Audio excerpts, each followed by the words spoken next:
বহরহাল পৃথিবীতে যত পয়গম্বর আগমন করেছেন,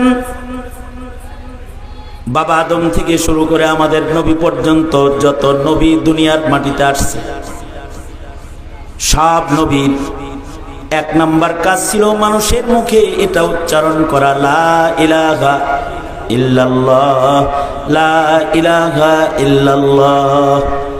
সব নবীর কালিমা ছিল লা ইলাহা ইল্লাল্লাহ। কারণ লা ইলাহা ইল্লাল্লাহ বিশ্বাসের সাথে এই কালিমা যদি জীবনে একবার কেউ পড়ে তার অনেক দাম। যারা বিশ্বাসের সাথে একবার কালিমা পড়বে তারা জান্নাতের মালিক। সুবহানাল্লাহ বলেন, সবাই মিলা বলেন সুবহানাল্লাহ।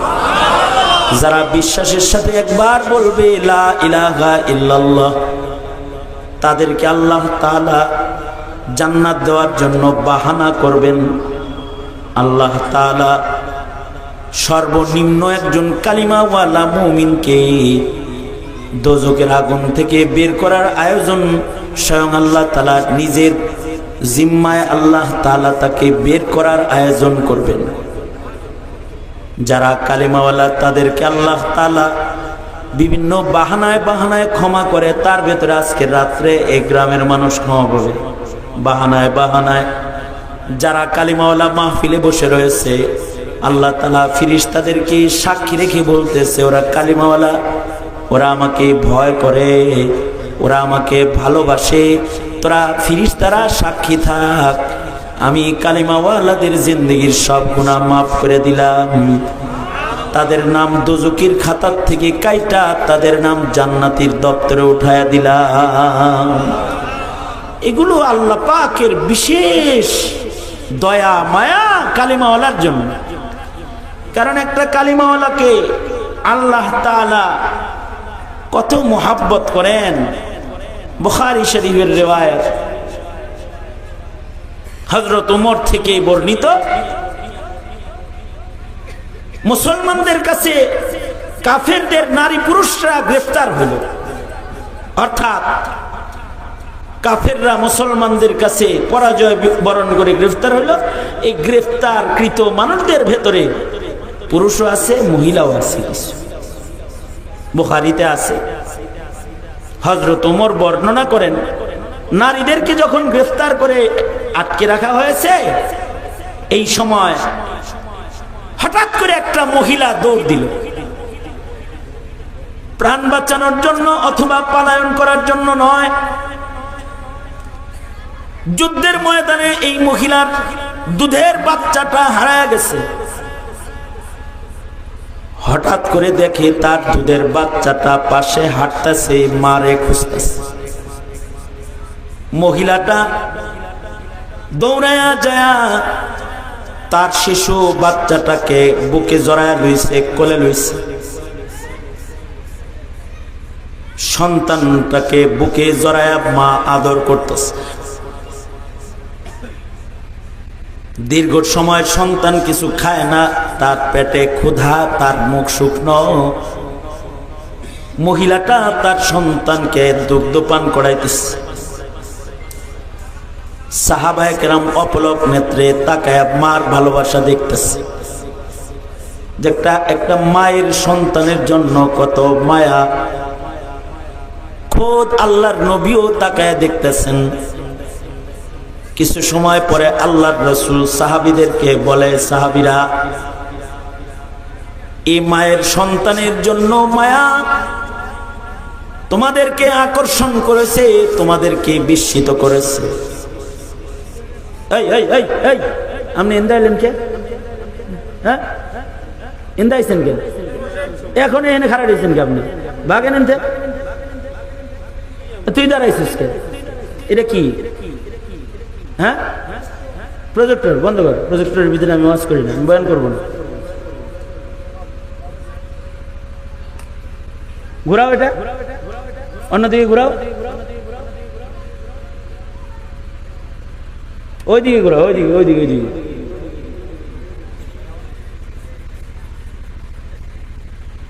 তোমার তো তাহলে এখন আর কোনো কাম নাই, হয়তো ওয়াজ শুনবা, তাছাড়া চলে যাবে। কোনটা ওয়াজ শুনবা? হ্যাঁ, তাহলে বয়ে থাকো। আমি মোটে কালে দাওয়াত রাখি না বাবা, রাগ হয়েছেন? কেন রাখি না? আমি অসুস্থ রোগী, আমার দূরে আসতে কষ্ট, আমি অপারেশনের রোগী, আমার ডান হাত অচল, আমার কোমর অচল, আমার পা অচল। কারণ 1 বছর জেলখানায় আওয়ামী লীগ আমার আদর করছে। তো কি হ্যাঁ করে স্যার হয়েছেন কে? হ্যাঁ, তা আমি অসুস্থ রোগী, মোটে গেলে আসি না, আসছি। এত কিছু করেন কে? আমি আইছি, আমার লোক একটু আলাপ সালাপ করেন না। দাও, কাল যদি শোনেন যে মরে গেছি, তাহলে আজকে শেষ মাহফিল। মানুষ কতদিন বাঁচে? এমনও হতে পারে আগামীকালকে শুনবেন যে খালিদ সাইফুল্লাহ আইয়ুবী মারা গেছে, তখন তাহলে আজকের সাক্ষাৎ আপনার সাথে আমার জিন্দগির শেষ সাক্ষাৎ, আপনার সাথে আমার কিছু কথোপকথন, এটা আমার জিন্দগির শেষ কথোপকথন। আমি কিন্তু কোনো অভিনয় করতে বসি নাই, আমি এই কারণে খুব সিরিয়াস কিছু জরুরি কথা নিয়ে বসছি আপনাদের সাথে। বুঝেন নাই কথাটা? এই কারণে কেউ যদি আমাকে ডিস্টার্ব দেয় আমি রাগ হই। এটা কি অন্যায়? আমার অন্যায় হলে কানে ধরি, কানে ধরে থাম।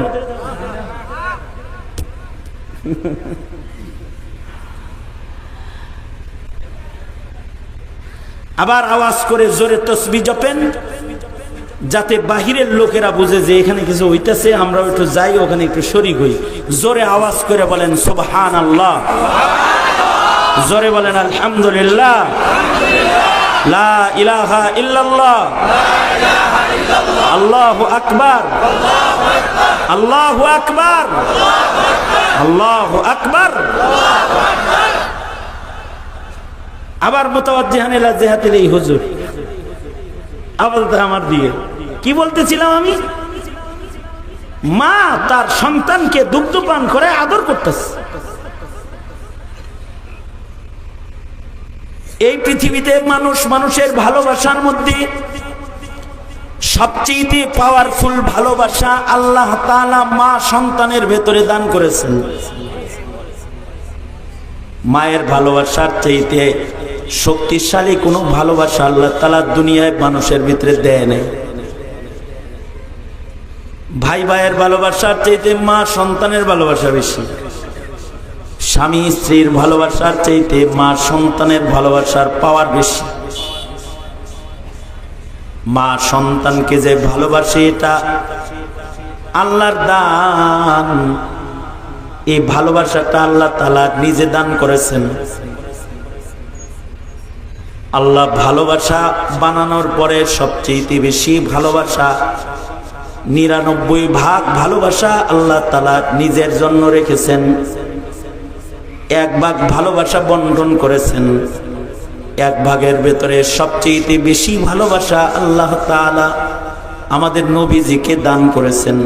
আল্লামা সাদি বলেন, 1 ভাগ ভালোবাসার 99 ভাগ মুহাম্মাদুর রাসূলুল্লাহ সাল্লাল্লাহু আলাইহি ওয়াসাল্লামকে আল্লাহ তাআলা দান করেছেন।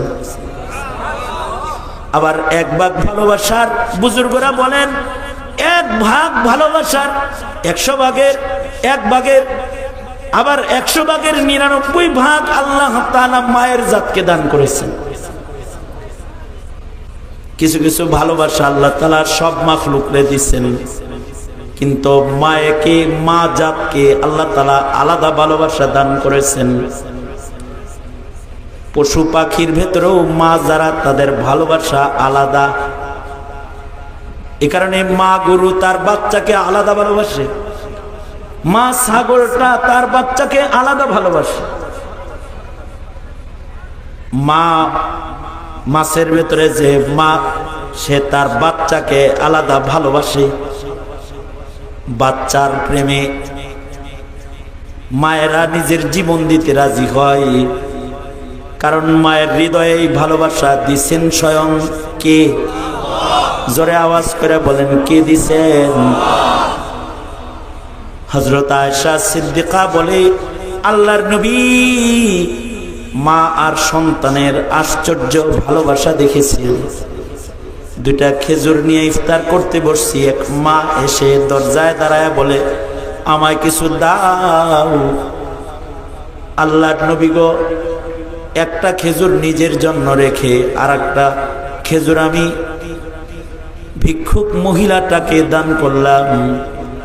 আশ্চর্য, মহিলার দুইটা বাচ্চা গড়াগড়ি করে ক্ষুধার জ্বালায় দূরে কাঁদতেছে। মহিলাটা নিজে না খায়া খেজুরটা ভাগ করে নিজের দুই সন্তান রে খাওয়াইলো। সন্তানরা বলে, মা তুমি খাও। মা বলে, না তোরা খা, তোদের পেট ভরা থাকলে আমার ক্ষুধা থাকবে না, তোরা খা।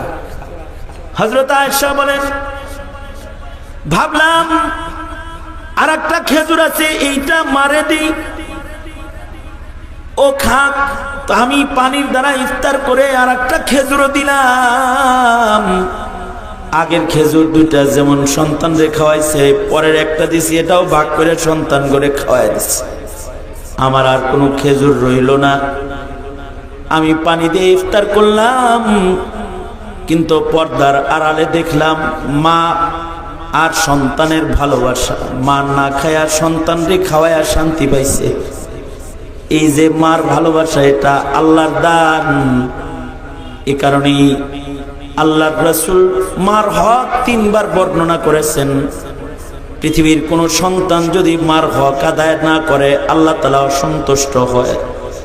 আল্লাহ যেমন আল্লাহর গোলামি না করলেও অসন্তুষ্ট হয়, মার খেদমত না করলেও অসন্তুষ্ট হয়। ওয়াকাযা রাব্বুকা আল্লা তা'বুদু ইল্লা ইয়্যাহু ওয়া বিল ওয়ালিদাইনি ইহসানা। মা আলাদা ভালোবাসা রাখে। সাহাবীরা এই ভালোবাসা দেখিয়া আশ্চর্যান্বিত হয়েছে। যুদ্ধের ময়দানে গ্রেফতার হয়েছে, কিন্তু নিজের জানের মায়া করে নাই। নিজের সন্তানের দিকে দৌড় দিছে। সন্তান কোলে লইয়া যেন মা সব দুঃখ ভুলে গেছে।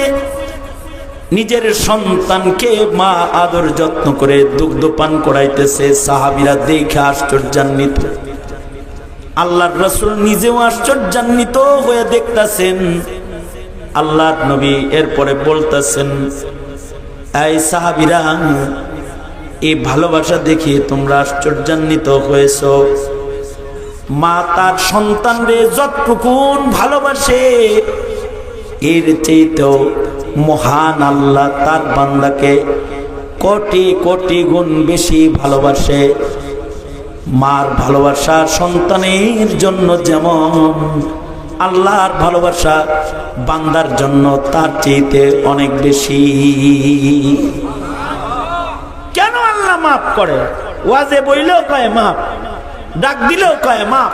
সারা জীবন শিরিক আর মূর্তি পূজা করছে, একবার বলেছে লা ইলাহা ইল্লাল্লাহ, আল্লাহ কয় তোর পিছনের সব মাফ, যা সিধা জান্নাতে যা। আল্লাহু আকবার কবীর। কেন বলে? এজন্য বলে যে আল্লাহ তাআলা বান্দাকে ভালোবাসে বেশি। আবু দাউদ শরীফের riwayat, এক সাহাবীর মাথার উপরে পাখি কিচিরমিচির করতেছে। আল্লাহর রাসূল সাল্লাল্লাহু আলাইহি ওয়াসাল্লাম সাহাবীকে বলে, এই সাহাবী, এই যে একটা মা পাখি তোমার মাথার উপরে কিচিরমিচির করে, তুমি কি এই মায়ের বাচ্চা আনছো? চাদর সরাইয়া বলে, জি আল্লাহর নবী, আমি পাখির বাচ্চা চুরি করছি। তার পাখির বাচ্চাগুলা আমি নিয়ে এসেছি। পাখির আওয়াজ মানুষের কাছে পছন্দের, জন্য মানুষরা ঘরের ভেতরে পাখি পালে, রিংটোন লাগায়, পাখির আওয়াজের রিংটোন। ঘরের ভেতরে পাখি পালে। কেউ কেউ আছে পাখির আওয়াজ শোনার জন্য জঙ্গলে যায় বসে থাকে, ভ্রমণ করে। সাহাবী বলে, পাখির আওয়াজ আমার পছন্দের, তাই ওর বাচ্চাগুলোকে আমি নিয়ে এসেছি। আল্লাহর রাসূল বলেন, ওর মার হৃদয়ে বাচ্চার একটা আজব ভালোবাসা আল্লাহ তাআলা দান করেছে। বাচ্চা আনছো, ওর কষ্ট হইতেছে, ওরে কষ্ট দিও না। এ মায়ের ভালোবাসা আছে বাচ্চার প্রতি, ওরে কষ্ট দিও না। ওর বাচ্চাগুলা ওকে ফেরত দাও।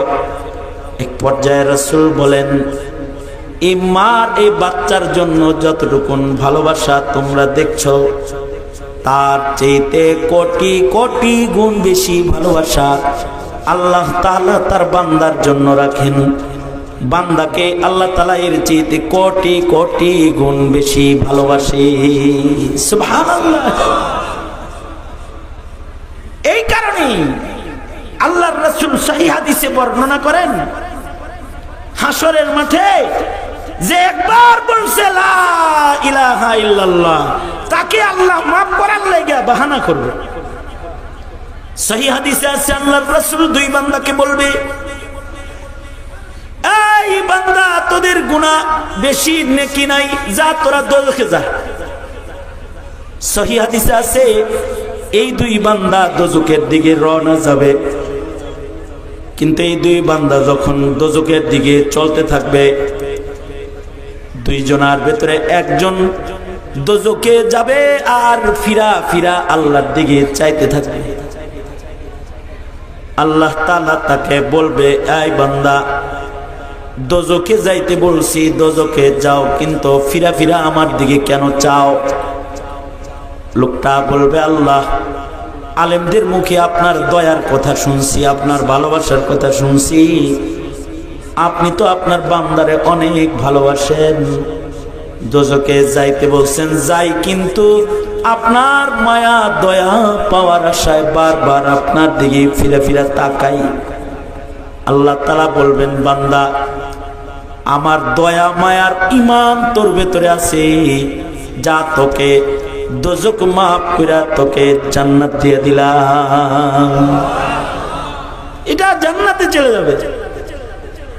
এবার আরেকজন যেটা জাহান্নামের দিকে যাইতেই আছে, ফেরেশতারা তাকে দোজখের গেট পর্যন্ত নিয়ে গেছে, এবার ধাক্কা দিলে খালি পড়ে যাইব। জাহান্নামের গেটের কাছে যাওয়ার পরে পেছন থেকে আল্লাহ বান্দাকে ডাকবে, এই ফেরেশতারা আমার বান্দারে জাহান্নামে ফেইলো না, তার লগে আমার কথা শেষ হয় নাই, বান্দাকে আমার দিকে ফিরাও। বান্দাটাকে ধইরা আল্লাহর দিকে ফিরানো হবে। আল্লাহ বান্দাকে জিজ্ঞেস করবে, এই আমার বান্দা যাইতে কইলা আমার খালি যাস আর যাস আর যাস, পিছনের দিকে একটু তাকাস না, চাসো না, কি লেগে রে বান্দা? বান্দা বলবে, আল্লাহ গো দুনিয়ায় কত আদেশ করছিলা, নামাজ পড়তে পড়ি নাই, রোজা রাখতে বলছিলা রাখি নাই, হজ যাকাত দেই নাই, তোমার হুকুম দুনিয়ার মাটিতে একটাও মানি নাই, আজকে তুমি একটা হুকুম করেছো দোজখে যাও বান্দা। আল্লাহ গো আজকের এই হুকুমটাও যদি আমি না মানি, বান্দা হওয়ার মতো কোনো প্রমাণ আমার কাছে থাকে না, এই কারণে আজকে তোমার হুকুম মাইনা দোজখের দিকে আমি রওনা করেছি। আল্লাহ বলবেন, বান্দা রে আমার হুকুমের প্রতি তোর তাহলে সম্মান আছে, যা আমার হুকুমের সম্মান দেওয়ার কারণে আজকে তোকেও দোজখ মাফ করে আমি জান্নাত দিয়ে দিলাম। জায়গা জান্নাতে চলে যায়। একটা মুমিনের প্রতি, আমাদের প্রতি মালিকের মায়া এরকম। তবে শর্ত হইল ঈমানটা কবরে নেওয়ার লাগবে। ঈমান যেন কবরে নিতে পারি, এজন্য নবীরা ইলম নিয়ে আসছে। নবীরা মানুষদেরকে আল্লাহর পরিচয় খালি শিখায় নাই, ইলমের দ্বারায় আল্লাহ বিশ্বাস ঈমানকে কবরে নেওয়া শিখাইছে। এ কারণে আলেমরাও জাতিকে খালি লা ইলাহা ইল্লাল্লাহ শিখায় না, জাতিকে লা ইলাহা ইল্লাল্লাহর ঈমানটা কবরে নেওয়া শিখায়। এই কাজ করলে পরে ঈমান কবরে যায়, আর এই কাজ করলে কিন্তু ঈমান ধ্বংস হয়ে যায়, মুমিনের ঘরে জন্মায়াও বেঈমান হয়ে যায়। কথা বলেন ঠিক না বে ঠিক? জোরে বলেন। আমাদের মিশন কি? এই উলামায়ে কেরামের মিশন কি?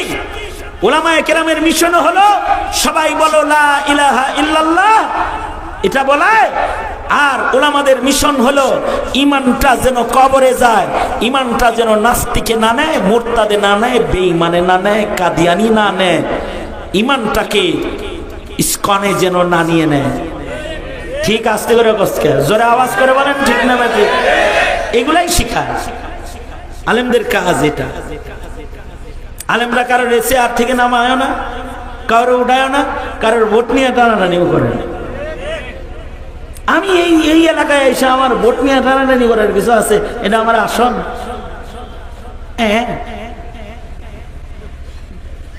তবে আমার কথা বলার কিছু আছে, সেটা হলো আমার ভুয়াপুরের কালিমাওয়ালা মুসলমানদের ইমান যেন কেউ চুরি করতে না পারে, এ কারণে আমার কথা বলতে হয়। এদেশের মৌলবীদের কথা বলতে হয় যেন তাদের ইমান দুশ্মনে না নিয়ে যায়, চোর ডাকাতে যেন তাদের ইমান চুরি করে না নিয়ে যায়, কথা বলতে হয়। কারণ ন্যূনতম ইমান কবরে নিলেও লাভ আছে। একক তো নামাজ যে পড়ে না, একটা রোজা যে রাখে নাই, একটু হজ করে নাই, যাকাত দেয় নাই, সাদাকা করে নাই, শরীয়তের কোনো বিধান মানে নাই, কিন্তু তার ইমানটা কোনো কারণে নষ্ট হয় নাই, আলেমদের কথা শুনছে, ইমানটা কবরে লয়ে গেছে। এমন সর্বনিম্ন ইমানদারের কথা বলতে গিয়ে আল্লাহর রাসূল হাসছেন। হে রে আল্লাহ কত বড় জান্নাত দিবে, এটা বলতে যে হেসে দিছেন আল্লাহর নবী। সাহাবীরা জিগায়, নবীজি আপনি হাসেন কেন? আল্লাহর রাসূল বলে, আল্লাহর শান বলতেছি, মুমিন বান্দার প্রতি আল্লাহর মায়া দয়া এটা বলতেছি, আল্লাহ নিজেই হাসতেছে, এর লেগে আমি হাসতেছি। আল্লাহু আকবার কাবীরা। নবীর কাছ থেকে এই হাদিস যে সাহাবী বর্ণনা করেছে, সেও বর্ণনা করার সময় হাসে। ছাত্ররা কয় হাদিস বলতেছেন হাসেন কেন? কয় নবী যখন আমা করে বলছে তখন নবী হাসছে। নবী হাসছে কেন? আল্লাহ হাসছে এজন্যে। সেই ১৫০০ বছর আগে থেকে এই হাদিসটাকে বর্ণনা করার সময়, পড়ানোর সময় মুহাদ্দিসরা হাসে। বক্তা সাহেব যখন এই হাদিস বর্ণনা করে সে নিজেও হাসে। হাইসা হাইসা হাদিসটাকে বলে, কারণ এই হাদিসকে মুসালসাল বিযহিক বলা হয়। দুনিয়ায় যত মানুষ এই হাদিস বর্ণনা করেছে হাইসা হাইসা বর্ণনা করেছে, অর্থাৎ এক জাররা ঈমান যে কবরে নিয়ে যাবে তাকে আল্লাহ তাআলা দোজখের আগুন থেকে বের করার জন্য নিজে অভিনয় করবে। আল্লাহ তাআলা ফেরেশতাকে বলবে, ফেরেশতারা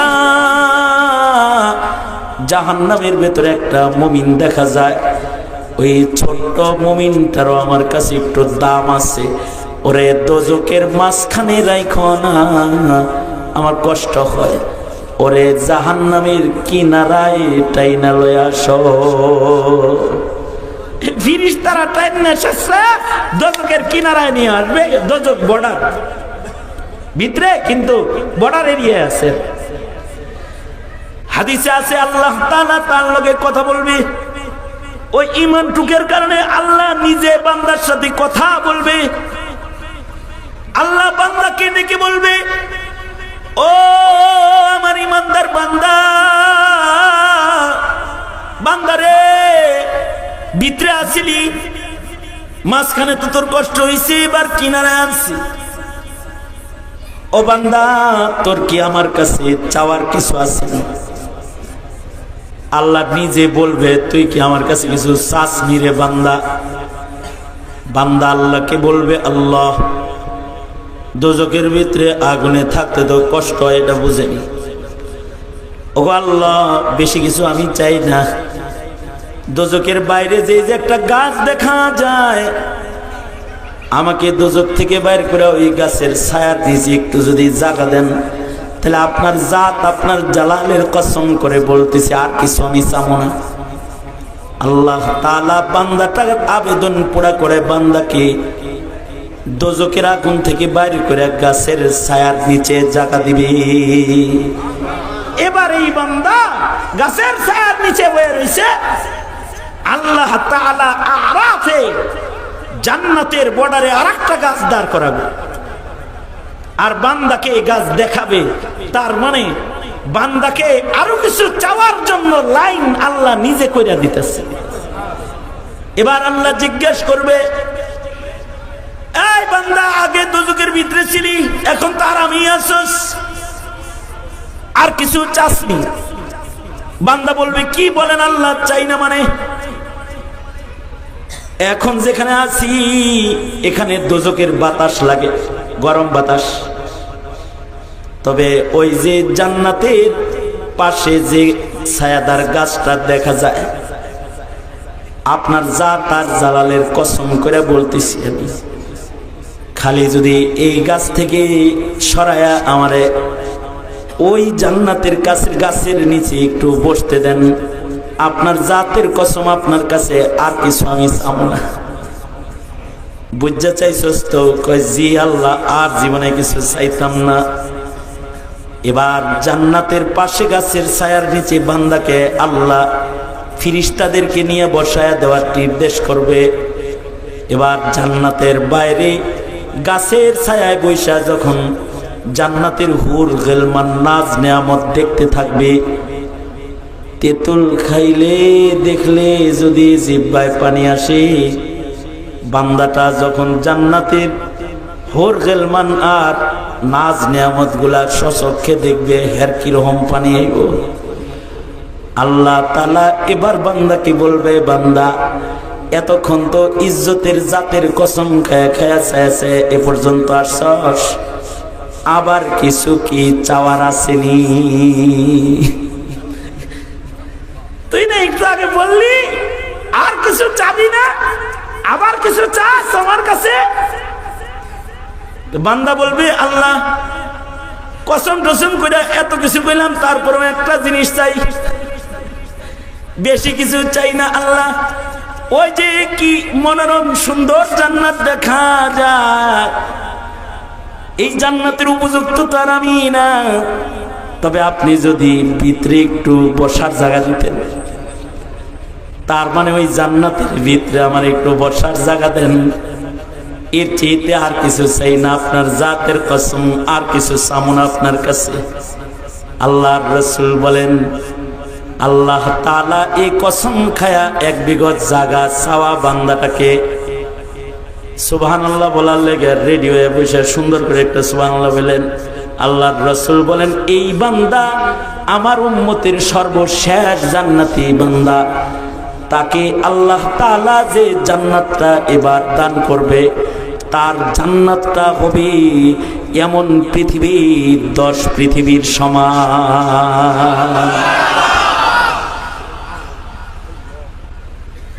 ভালোবাসার পরিমাণটা কি কম না বেশি? অনেক বেশি। আমাদের কিন্তু ভালোবাসে অনেক, কিন্তু আমরা কি তাকে ভালোবাসি? আমরা যদি ভালোবাসার প্রমাণ দিতে পারি, আমরা যদি শিরকে জর্জরিত না হই, আমরা যদি নবীর ইজ্জতের পাহারাদার হই, আমাদের হৃদয়ে যদি তাওহীদ ও রিসালাতের বিশ্বাস কামেল থাকে, তাহলে আমরা এই ভালোবাসা পাওয়ার উপযুক্ত। আর যদি তা না থাকে আমাদের ভেতরে, তাহলে আল্লাহর ভালোবাসা পাওয়ার উপযুক্ত আমরা না। যদি আমাদের ঈমান নষ্ট হয়ে যায়, জায়গা জান্নাতে নয়, দোজখ হবে চিরদিনের জন্য স্থায়ী ঠিকানা। এ কারণে মুমিনের সবচেয়ে বড় কাজ হলো তার ঈমান রক্ষা করা, ঠিক কিনা? তার ঈমানকে হেফাজত করা, এটা মুমিনের 1 নম্বর কাজ। আজকে আমাদের ঈমান লুটে পুটে নেওয়ার জন্য বিজাতিরা উঠে পড়ে লেগেছে, আমাদের বিশ্বাস নষ্ট করার জন্য, আমাদের তাওহীদ নষ্ট করার জন্য অপচেষ্টা কাফের মুশরিকরা করতেছে। আমাদের ঈমান নষ্ট করার জন্য আমাদের সন্তানদেরকে আল্লাহ চিনতে দেয় না, রাসূল চিনতে দেয় না। সবচেয়ে বড় বিষয় হলো আমাদের সন্তানরা আল্লাহ চিনে না, রাসূল চিনে না। যারা চিনে না তারা নবীর ইজ্জত, নবীর সম্মানের কথা বুঝে না। আল্লাহ চিনে না তো আল্লাহর হুকুম তারা মানে না। তাদের কাছে নামাজের মূল্য নাই, তাদের কাছে রোজার মূল্য নাই, তাদের কাছে শরীয়তের হুকুমের মূল্য নাই। অবশ্য কারোর কাছে পূজার মূল্য আছে, পূজার মূল্য আছে, পয়লা বৈশাখের মূল্য আছে, উৎসবের মূল্য আছে, কিন্তু আল্লাহর হুকুমের মূল্য তাদের কাছে নাই। রাজনৈতিক কর্মসূচির মূল্য আছে, ইসলামের কর্মসূচি আমলের মূল্য তাদের কাছে নাই। ঠিক না বে ঠিক? জোরে বলেন, আছে না নাই? আছে না নাই? মুসলমানের আওলাদ এরা নবীও চিনে না, ধর্মও চিনে না, নেতা চিনে, দল চিনে। এ কারণে নবীর ভালোবাসা প্রকাশ করার মতো সুযোগ তারা পায় না। নেতার ভালোবাসা প্রকাশ করার সুযোগ পায়, নেতার জন্য ঘন্টার পর ঘন্টা রাস্তায় দাঁড়ায় থাকতে রাজি, কিন্তু নবীর প্রেমে আওয়াজ করতেও রাজি না। কি কথা বলেন না কেন? ঠিক না? নবীর প্রেমে আওয়াজটা করতেও রাজি না। আমরা জাতিকে ওই কথাটাই বলি, নবীর প্রেম প্রকাশ করো, আল্লাহ প্রেম প্রকাশ করো। যারা গণতান্ত্রিক রাজনীতি করে এদের কাছে এগুলো ভালো লাগে না। এরা মনে করে যে আমাদের কর্মীগুলারে হুজুরে লয়ে গেল। আসলে তো কর্মী নেয় নাই। আসল কথা হলো মুসলিম ঘরে জন্মগ্রহণ করা ইমানদারকে ইমান শিখাইছে। কি কি শিখাইছে? ইমান শিখাইছে। মুসলিম ঘরের সন্তানরা যদি ইমান জানতো আর ইমান শিখতো, তাইলে এই দেশে যাকে তাকে তারা ভোট দিত না। ঠিক বললেও ঠিক, না বললেও ঠিক। রাত দুপুরের সময় অত ঠিক বলার দরকার নেই, তবে সুন্দর করে বুঝতে যান। সেটা হলো এই, যদি ইমান জানতো আর ইমান চিনতো, তাইলে মুসলিম ছেলেরা বলতো যেই দল কাদিয়ানিকে কাফের ঘোষণা করব তাকে ভোট দিব, যেই দল নবীর ইজ্জতে হামলাকারী নাস্তিকের ফাঁসি দিবে তাকে ভোট দিব, যেই দল পর্দার উপরে হাত রাখে মুসলিম নারীর সম্ভ্রমে হাত উঠায় তার হাত ভেঙে দিবে যে তাকে ভোট দেব, যারা ইসলামের বিধানের মূল্যায়ন করে তাকে ভোট দেব। কথা বলেন ঠিক না বে ঠিক? জোরে বলেন। যদি ইমান জানতো আর ইমান চিনতো, তাইলে এই দাবি তারা করত। এই ইমান চিনে না, বুঝে না, বিদায়ী তারা বিএনপি করে, কিন্তু বিএনপির এটা কয় না, এই বিএনপি তোর দল কর্ম শর্ত আছে, সেটা হলো কাদিয়ানিকে অমুসলিম ঘোষণা করতে হবে। ঠিক আস্তে করে কোন? হ্যাঁ, কাদিয়ানিকে অমুসলিম ঘোষণা করা কি আমাদের জন্য ফরজ নয়? জোরে আওয়াজ করে বলেন, ফরজ নয়? আমরা তো সংখ্যাগরিষ্ঠ মুসলমানের দেশ, এই দেশে কাদিয়ানি থাকবে। আমরা বলি না কাদিয়ানিকে তারায় পাকিস্তান পাঠায় দাও, কাদিয়ান পাঠায় দাও, তা বলি না। তবে আমরা অবশ্যই এটা বলি, হিন্দুরা যেমন হিন্দু পরিচয়ে থাকে, খ্রিস্টানরা যেমন খ্রিস্টান পরিচয়ে থাকে, আমাদের দেশে কাদিয়ানি থাকতে হলে মুসলিম পরিচয়ে থাকতে পারবে না, কাদিয়ানি পরিচয়েই থাকতে হবে তাদের। কে কথা বলেন আওয়াজ করে, ঠিক না বেঠিক? কেন কাদিয়ানি পরিচয়ে তাদের থাকতে হবে? এজন্য কাদিয়ানি পরিচয়ে থাকতে হবে, এরা মুসলিম পরিচয়ে থাকলে ওরা আমাদের মসজিদের শিরোনাম ব্যবহার করে, ওরা আমার মাদ্রাসার শিরোনাম ব্যবহার করে, ওরা মক্কা মদিনার শিরোনাম ব্যবহার করে। কথা বলেন। এটা ব্যবহারের মাধ্যমে মুসলিম, মূর্খ মুসলিম, যারা দিন জ্ঞান শূন্য মুসলিম, তাদের হৃদয়ে তারা মুসলিম স্বীকৃতি পেয়ে যায়। তারা মনে করে ওরা মনে হয় মুসলমান। অথচ কেউ যদি কাদিয়ানিকে মুসলমান মনে করে, তাইলে তার মুসলমানই নষ্ট হয়ে যায়, সে কাফের হয়ে যায়। ঠিক না বে ঠিক? যারা বলেন, কেউ যদি কাদিয়ানিকে মুসলিম মনে করে, সে কি হয় নাই? আওয়াজ করে কোন, আরো জোরে আওয়াজ করে আল্লাহরে সাক্ষী বানায় এখন। এমন কি যে কাদিয়ানিকে কাফের বলে না, সে কি? জোরে বলেন। সুতরাং আমি বলবো কাফের কাফের, আপনারা বলবেন কাদিয়ানিরা কাফের। কাফের কাফের, আওয়াজ করে বলেন, কাফের কাফের, কাফের কাফের। কারণ কাদিয়ানিকে কেউ যদি কাফের মনে না করে, তাহলে সে বেঈমান হয়ে যায়। কারণ আমার নবী শেষ নবী, কিয়ামত পর্যন্ত আমার নবীর পরে আর কোন নবী নাই। মা কানা মুহাম্মাদুন আবা আহাদিম মির রিজালিকুম ওয়ালাকির রাসূলুল্লাহি ওয়া খাতামান নাবিয়্যিন ওয়া কানা আল্লাহু বিকুল্লি শাইইন আলীমা। আমার নবী শেষ নবী, আমার পরে আর কোন নবী নাই। রাসূল বলেন আমার পরে কেউ যদি নবী হইতো তাহলে আল্লাহ উমর রে নবী বানাইতো। ইসলাম সে তো পরশমণি, তারেকে পেয়েছি খুঁজি, পরশে তাহার সোনা গুলো যারা তাদের এই মোরা বুঝি। বলেছেন হযরত রাসূল শেষ পয়গম্বর, আমার পরে যদি নবী হতো কেউ হতো ঠিক সে উমর। অর্থাৎ আমাদের নবীর পরে কেউ নবী হইলে মহান আল্লাহ উমরকে নবী বানাইতেন। কিয়ামত পর্যন্ত আর কেউ নবী হবে না, উমরও নবী হয় নাই। কিয়ামত পর্যন্ত পৃথিবীতে আর কোনো নতুন নবীর আগমন ঘটবে না। এমন ঈসা আলাইহিস সালাম জমিনে আসবেন। ঈসা নবী আমাদের নবীর নবুয়তকে মানবেন। আল্লাহর রাসূল বলেন লাউ কানা মূসা হাইয়ান, ঈসার মতো যদি মূসাও জীবিত থাকতো তাহলে মূসার জন্য ফরজ হয়ে যেত আমাকে মানা, কারণ আমার নবুয়ত জমিনে চলতি অবস্থায় আর কারোর নবুয়ত নাই। আমার নবুয়ত আসার পরে সকল নবীদেরও আমি নবীর নবুয়ত মানা ফরজ। আল্লাহু আকবার, জোরে করে বলেন আল্লাহু আকবার। এখন তোমার প্রধান উপদেষ্টা যে সে কি বলছে জানো? যে বর্তমান প্রধান উপদেষ্টা সে যেদিন আমেরিকা থেকে দেশে আসছে সেদিন এয়ারপোর্টে নাইমা বলছে আহমদিয়া জামাতের অধিকার ফেরত দেব। ফতোয়া মোল্লার কাছে না চাইয়া তুমি নিজে চিন্তা করে দেখো গা, এই কথা বললে ঈমান থাকে না যায়। আর ঈমানদারি তো দুরস্তান। ঈমান যদি তাদের থাকতো তাহলে একজন সাহাবাকে উপদেষ্টা পরিষদে জায়গা দিতে তারা পারত না। সাহাবাকে উপদেষ্টা পরিষদে জায়গা দিয়েছে। এটা কি মনে করো তোমার দেশের মুসলমানের ঈমান পাহারা দিতে দিছে? না, তোমার প্রজন্মের ঈমানের 12টা বাজানোর জন্য এ সকল নাস্তিক মুরতাদ রাষ্ট্রের গুরুত্বপূর্ণ জায়গায় বসানো হচ্ছে। এই সেম কাজ করেছে আওয়ামী লীগ। আওয়ামী লীগ এদেশের আলেমদেরকে জেলখানায় তালাবদ্ধ করেছে আর মুরগি চোরা, ইনু, এরকম যত শয়তান আছে এগুলোকে রাজত্ব দিয়ে দিয়েছিল।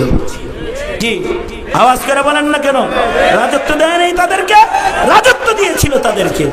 আর আলেমদেরকে মামলা দিয়ে পেরেশান করেছে, জেলখানায় তালাবদ্ধ করেছে, নাস্তিকদেরকে মুরতাদদেরকে প্রমোট করেছে, গায়ক গায়িকা নায়ক নায়িকাদেরকে এমপি মন্ত্রী বানিয়েছে, আর মৌলবীদেরকে গোলাম বানানোর চক্রান্ত করেছিল তারা। মহান আল্লাহ বরদাস্ত করে নাই। ছাত্র জনতা দিয়া নমরুদরে যেমন মশা দিয়া মারছে, ফেরাউনরে পানি দিয়া মারছে, আর জালিম সরকারকে ছাত্র জনতাকে কাগজ কলম রেখে স্কুল থেকে রাজপথে বের করে দিয়ে উপযুক্ত জবাব পাঠায় দিয়েছে।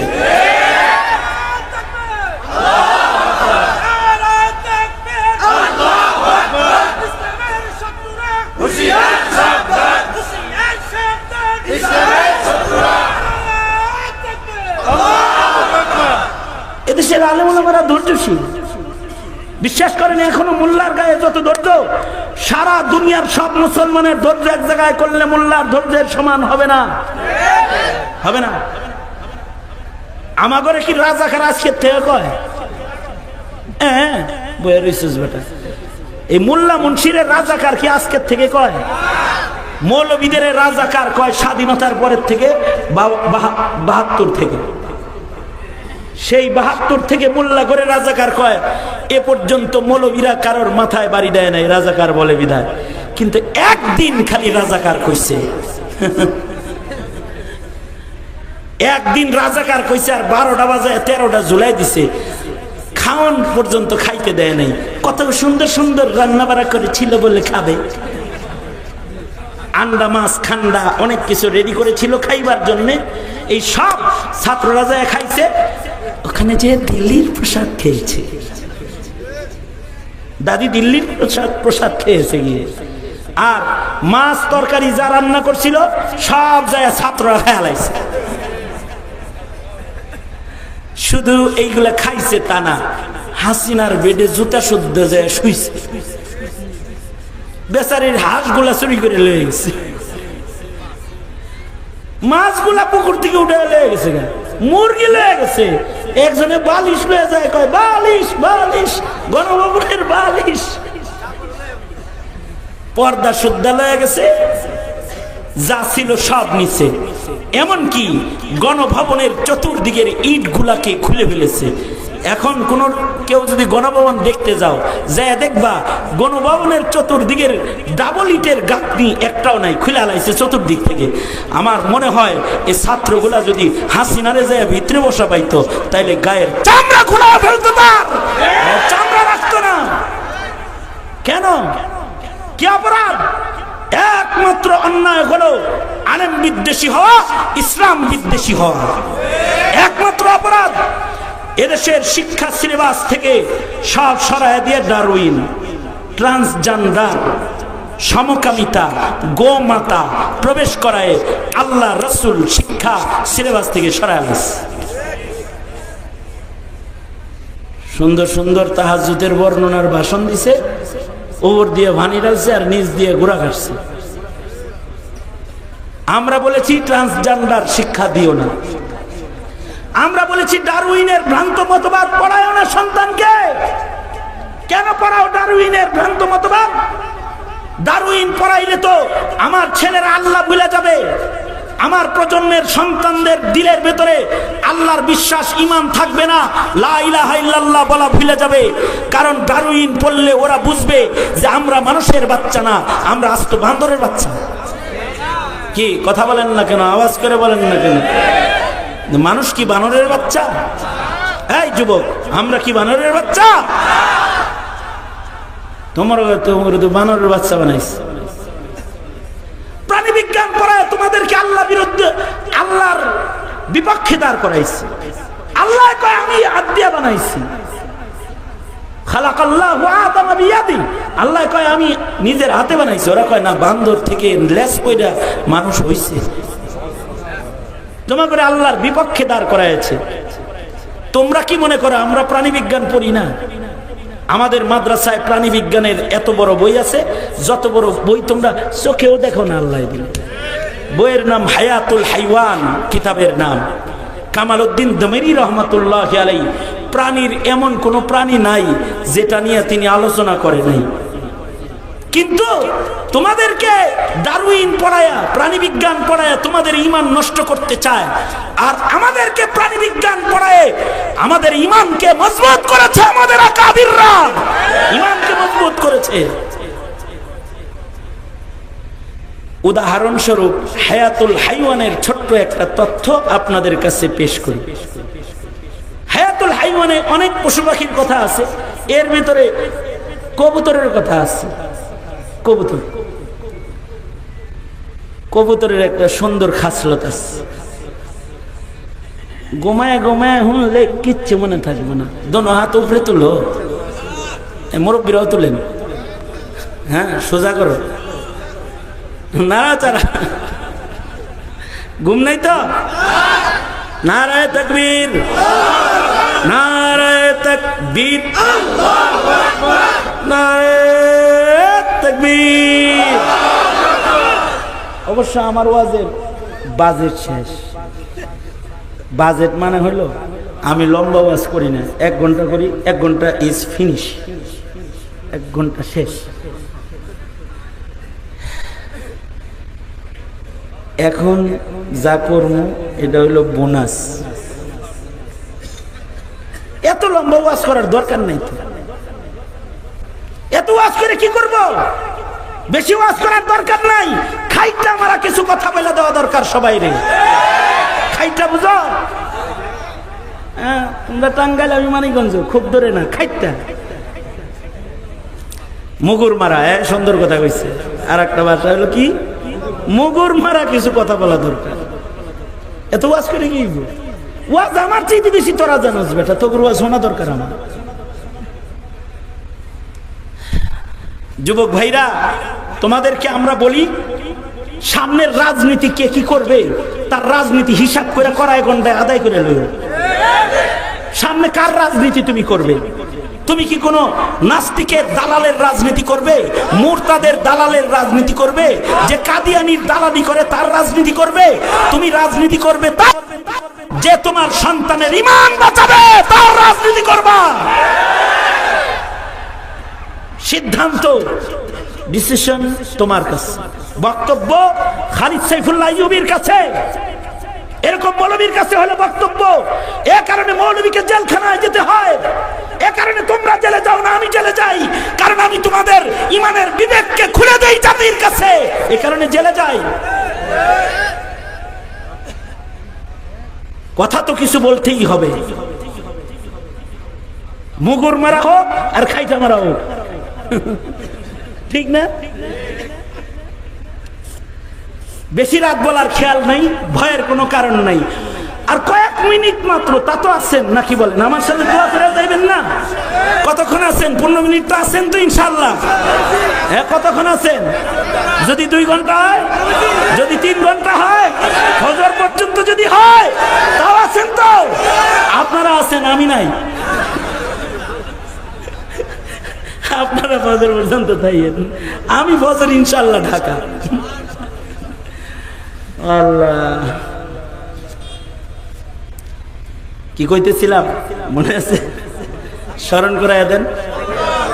হ্যাঁ, কবুতর, এত শ্রোতা ভালো, মাশাআল্লাহ। দুনো হাত আবার উপরে। ওই যে কে কে কে দিনে হাত তুলে নাই, এটি ঘুমাইছে। এই হাত তুলেছ নাই রে, হাত তোল। দুনো হাত পকেটে দিয়ে তুই চার আঘাত, কি সুন্দর করে দুনো হাত নাড়াচাড়া নাড়াচাড়া, জবান খুলে আল্লাহু আকবার। স্বাধীন বাংলাদেশ, স্বাধীন বাংলাদেশ, আল্লাহু আকবার। অভিনয় করলে কাজ হইব না, অভিনয় করবা ইস্কন দিয়া। স্বাধীন বাংলাদেশ, আসো খালি, আয়ো আও। আর কয়দিন পরে পরে কো আইতাছি, আয়া পড়ো না, খালি আয়া দেখো। বিডিআর হত্যার বিচার হবে তোমার, আসো তুমি। শাপলার হত্যার বিচার হবে, আসো তুমি। রাজপথে গুলি করে আমার ভাইয়ের রক্ত ঝরেছ, বিচার হবে, আসো বাংলার মাটিতে, আসো। কে ঠিক না? সুতরাং এদেশের মানুষের হক হুকুকের রাজনীতি যারা করবে তাদের রাজনীতি করো। তোমরা কার রাজনীতি করবা আমার কাছ থেকে শিখালো, কিছু কিছু শিখাই, 2-4টা। তার ভিতরে একটা হলো, যেই এমপি বলবে আমি কাদিয়ানির বিপক্ষে, আপনারা আমারে ভোট দিয়েন, তারে ভোট দিও। কি বলবে? আমি কাদিয়ানিকে কাফের ঘোষণার ব্যাপারে আমার আন্দোলন চলবে, এটা যে বলবে তারে ভোট দিবা। হ্যাঁ, ডাইরেক্ট বলবা তুমি কোন দলের তা বুঝি না, কিন্তু তুমি কি ইমানের দলের কিনা সেটা আগে ক্লিয়ার করো, ফাইন্ড আউট করো, ক্লিয়ার করো। তুমি কি এই দেশে মুসলমানদের ক্ষতি করতে চাও? তুমি কি কাদিয়ানিয়াতবাদকে প্রতিষ্ঠা করতে চাও, নাকি ইমান বাঁচাতে চাও? এটা ক্লিয়ার করো আমাদের কাছে, তাছাড়া ভোট পাবা না। এটা বইলা দিবা। আর বলে দিবা, 17 কোটি মুসলমানের মাটিতে, ইমানের ঘাটিতে কেউ যদি রসুলের ইজ্জতের উপরে আক্রমণ করে, তার মৃত্যুদণ্ডের কথা রাজপথে দাঁড়ায়ও বলবা তুমি, সংসদে দাঁড়ায়ও বলবা তুমি। কমিটমেন্ট রক্ষা করবা না তো সুতা খাবা। কি কি এরকম বলা উচিত না? কি লেগে বলবেন? মোল্লার লেগে না আল্লাহর লেগে না আমনের লেগে? আরে কি আর আল্লাহর লেগে আমনের লেগে বলবেন? আপনি আপনার ইমান বাঁচানোর জন্য বলবেন, আপনার সন্তানের ইমান বাঁচানোর জন্য বলবেন, ঠিক কিনা? যারা আওয়াজ করে বলেন।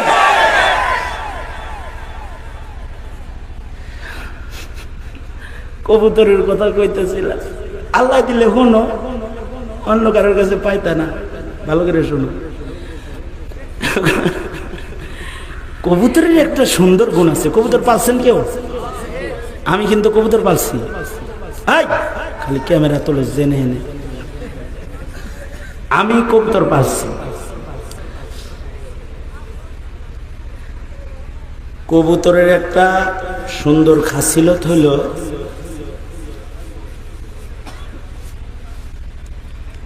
আর একটা কথা মধ্যাহ্ন দেখো দিই, মাঝখান দিয়ে একটা কথা বলে দিই। আল্লাহর ঘর মসজিদের ভিতরে মানুষের থাকা যায় আছে? বাড়ি বানায়া বউ লইয়া করো কে মিয়া? কোন প্রাণীর থাকা যায় আছে? কিন্তু একটা প্রাণী আছে, ওর আল্লাহর ঘর মসজিদে বউ লইয়া প্রেম করা যায় আছে। এটা হলো হযরত ওয়ালা কবুতর দামাত বারকাতুহু। এ কারণে কবুতর যদি মসজিদের ভিতরে বাড়ি বানায়, তার বাড়ি ভাঙ্গা নিষেধ। ফিকহের কিতাবে এ নিয়ে আলোচনা আছে। কেন? কবুতরের ভেতরে নবী প্রেম আছে। গুহায় কাফেররা যখন রসুলকে মারতে গেছে, কবুতর তখন ডিম পেড়ে আল্লাহর রসুলকে আড়াল করে কাফেরদের দৃষ্টির থেকে এসে আড়াল করে রেখেছে। আল্লাহু আকবার জোরে করে বলো। ওর ভেতরে নবী প্রেমের ঈমান আছে। যাই হোক, এটা ফাঁক দিয়ে একটা সঠিক কথা বললাম। মসজিদে কোন প্রাণীর বাসা ভাঙ্গা নিষেধ? কবুতর। কবুতর কবুতরের বাসা মসজিদে ভাঙ্গা নিষেধ। আমি ওইটা আমার সাবজেক্ট না, আমি বলতে চাই যেটা, সেটা হলো কবুতরের একটা সুন্দর গুণ হলো, কবুতরের ডিম থেকে যখন কবুতরের একটা সুন্দর গুণ হলো, কবুতর যখন এক হাত তোলেন যাক না আছেন যে এটা বুঝাইতেছে আর কি, সোজা করে। কবুতরের একটা সুন্দর গুণ হলো, কবুতর যখন বাচ্চা ফোটে, কবুতর নিজের বাচ্চাকে 3 দিন লাগাতার পাহারা দেয়। বাচ্চা হওয়ার পরে বাচ্চা রেখে কোথাও সে যায় না। 3 দিন। কয়দিন? কামালউদ্দিন তাবরি রহমাতুল্লাহ আলাইহি বলেন, এই 3 দিন কবুতর কি করে জানো?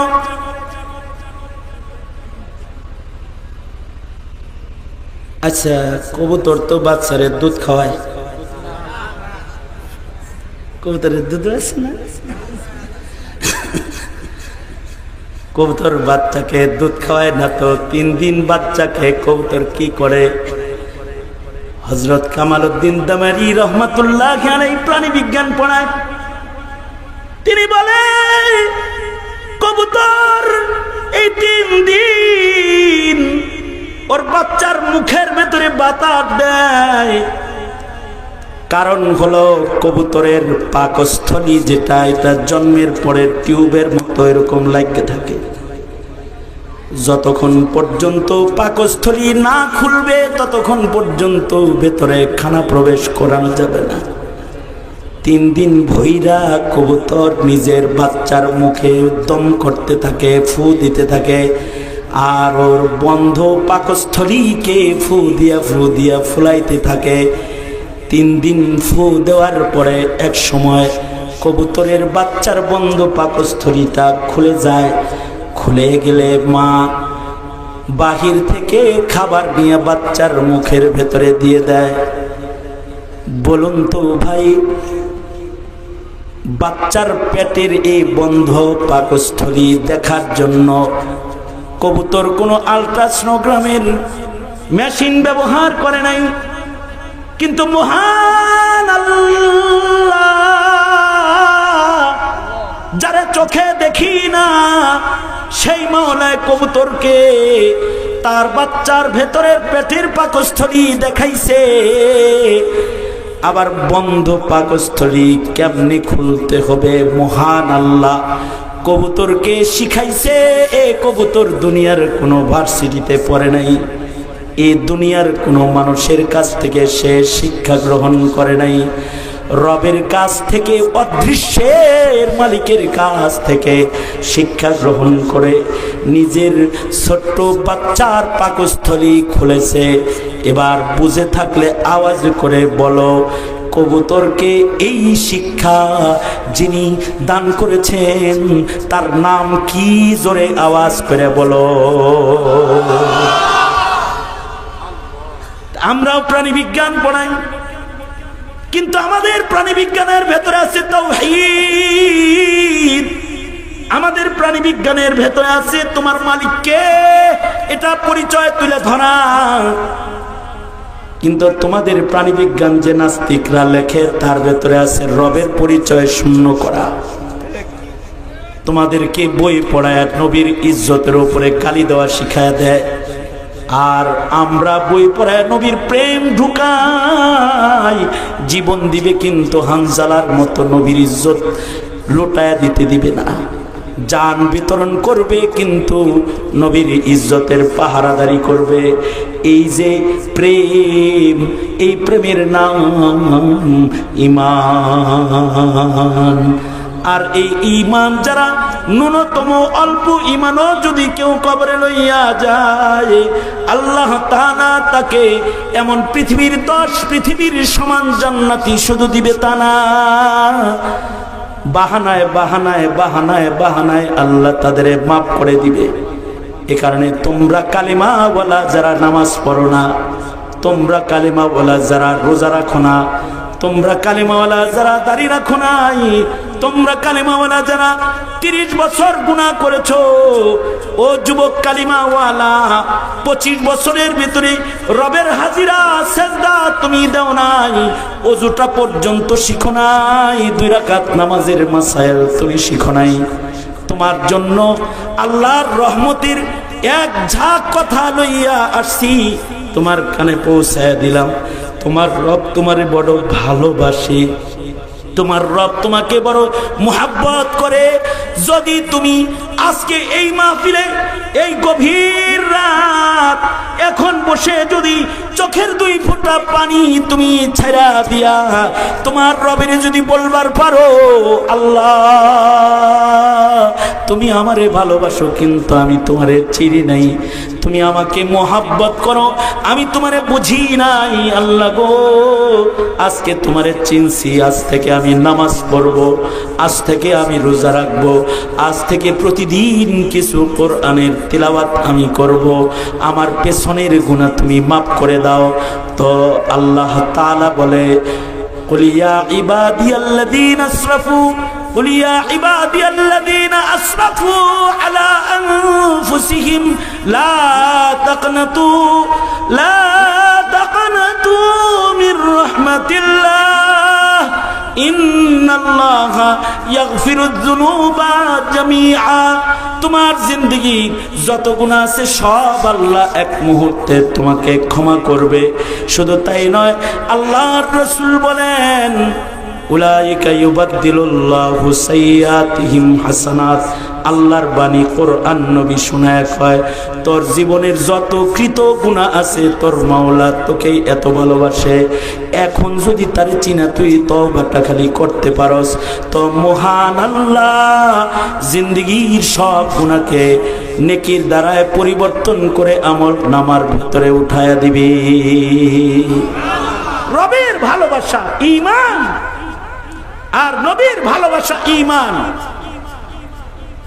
এ কারণে নিজের সন্তান, নিজের ভাই, নিজের প্রজন্মকে এই ঈমান শিক্ষা দাও, আল্লাহর হক শিখাও, নবীর হক শিখাও। দলের হক তো শিখলো, নেতার হক তো শিখলো, নবীর হক যে শিখলো না, শাফাত নিবে কেমনে, হাউজে কাউসার নিবে কেমনে, আর বিচারের আদালতে ক্ষমা পাইবো কেমনে? এই চিন্তাটা করো মুসলিম ভাই।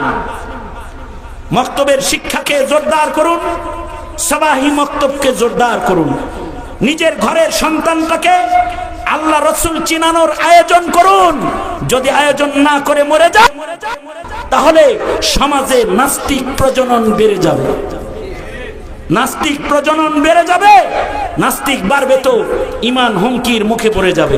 এ কারণে নিজেদের সন্তানদেরকে খাতমে নবুয়ত চিনাবো, ঈমান চিনাবো, রাসূল চিনাবো, আল্লাহ চিনাবো, আল্লাহর ক্ষমা চিনাবো, ইনশাআল্লাহ বলেন। ইয়া আল্লাহ, আমরা ওয়াদা করিতেছি আমাদের প্রজন্মকে আমরা ঈমান শিক্ষা দিব ইনশাআল্লাহ। চিল্লায় জোরে করে বলেন ইনশাআল্লাহ। এই মাদ্রাসার দিকে খেয়াল রাখবো ইনশাআল্লাহ। এই মাদ্রাসায় সাদাকা খায়রাত করবেন, এই মাদ্রাসায় খেয়াল রাখবেন, এই মাদ্রাসা হাফেজ বানায়, আলেম বানায়। কতগুলো ছেলে রে 9 মাসে হিফজ করছে। আহারে, খেয়াল রাখবেন ইনশাআল্লাহ বলেন। আল্লাহ তৌফিক দান করেন। সবাই ইস্তিগফার করেন। আস্তাগফিরুল্লাহ রাব্বি মিন কুল্লি যামবি ওয়া আতুবু ইলাইহি লা হাওলা ওয়ালা কুওয়াতা ইল্লা বিল্লাহিল আলিয়্যিল আযীম। আস্তাগফিরুল্লাহাল্লাযী লা ইলাহা ইল্লা হুয়াল হাইয়ুল কাইয়্যুম ওয়া আতুবু ইলাইহি। আমার কাছে দিব আরো চাইলে তো আবার চলে দেব গা। একটা লোক নাম লেখাইতে পারেন আমার কাছে, 12 মাসে 12,000 টাকা দিবেন। আমি সফরের হালতে তার জন্য দোয়া করতে করতে যাব। মার নামে 500, বাবার নামে 500, 12 মাসে 12,000। জাকাতের টাকাও দিতে পারবেন, সাদকাও দিতে পারবেন। আল্লাহ যেন আপনাকে আবু বকরের সাথে জান্নাত দেয়। 12 মাসে 12 কার নাম লেখাইতে পারি? আছেন কোন আল্লাহর বান্দা? দোয়া রাখ দিয়া নামটা মাদ্রাসার খাতায় লিখবেন। আল্লাহ আপনাকে নবীর হাতের হাউজে কাউসারও শাফাত দান করে। কেউ আছেন? মুর্তজা আলী ভাই।